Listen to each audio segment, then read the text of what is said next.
Well, thank you very much. We'll now, thank you to each of you for your testimony. We're going to do a round of questions right now, and I'll start with myself, and then we'll go around. Ms. Glazier, I was interested in your comment that the trajectory of the Taiwanese view of the U.S. Commitment is on a downward turn, which is interesting since more and more we're engaging there. How do you explain that, or first of all, how's it measured, and then secondly, how do you explain that? Thank you for that question, Senator Risch. It's an important one. As I cited in my testimony, this is measured by public opinion polls. There are many public opinion centers in Taiwan. They're not all reliable. I've tried to cite— Kind of like America. Yes, kind of like us. I've tried to cite different ones also from the opposition, but it's quite clear that this is the trend in Taiwan.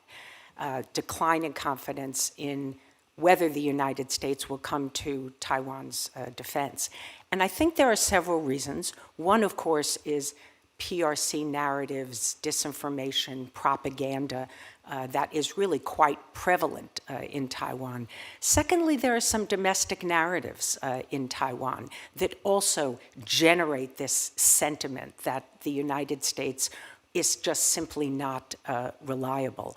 And then I think thirdly, if the people in Taiwan see, as Senator Shaheen noted, that the tariffs that were imposed on Taiwan, they're now at 20%. There's still no final agreement between the U.S. and Taiwan. Negotiations are still ongoing, but Japan and Korea have 15%, and so Taiwan feels that it's not being treated as a good partner, and they're worried about not being as competitive compared to companies in Japan and South Korea.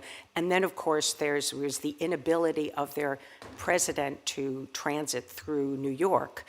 Ultimately, Taiwan canceled that transit, but he has not been able to come to the United States since then. So I think there's just a widespread sense of uncertainty in Taiwan, and every time that the United States president meets with Xi Jinping, with China's leader, Taiwan is very nervous, and there were all sorts of news reports how Taiwan its interests might be damaged in that meeting. It turns out so far that they were not, but I think that concern persists as there are plans for Xi Jinping to meet with President Trump several times next year.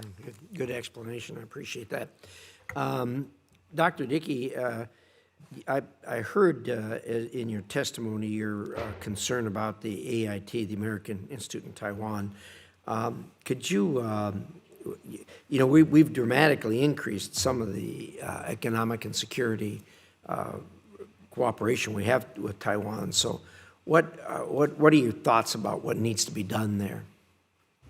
Thank you, Senator. Also an important question. So as we've increased our security activities with Taiwan in particular, my understanding is we've reached max space constraints at AIT in Taiwan. There's simply not enough space to put people that need to be on the island to help execute current U.S. policy objectives in the security and other domains.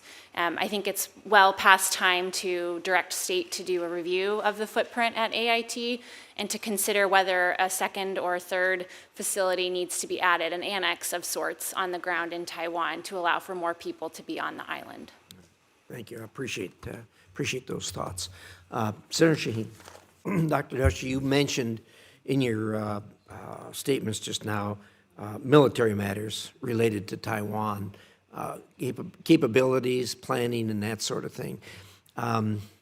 It's appropriate to raise in this, but this committee is focused on other things. And I got to be careful what I say here. I'm on the Intelligence Committee. I'm a senior Republican on the Intelligence Committee, though not chairman, but senior.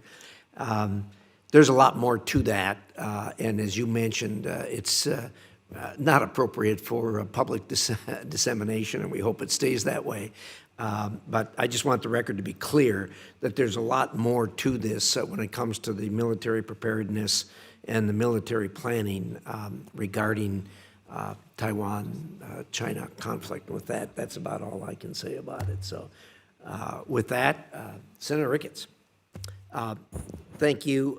That was an interesting comment you made about how important Taiwan is in the world for its size compared to China, and the spectacular things that they can do, even though they have a small population. One thing we don't talk about is it underscores, again, the difference between communism and a capitalist system. The capitalist system is magic when it comes to being able to perform for human beings, whereas the communist system does nothing but tamp down the performance of human nature, which is incredibly incredibly unfortunate. With that, Senator Shaheen, do you have? Yes,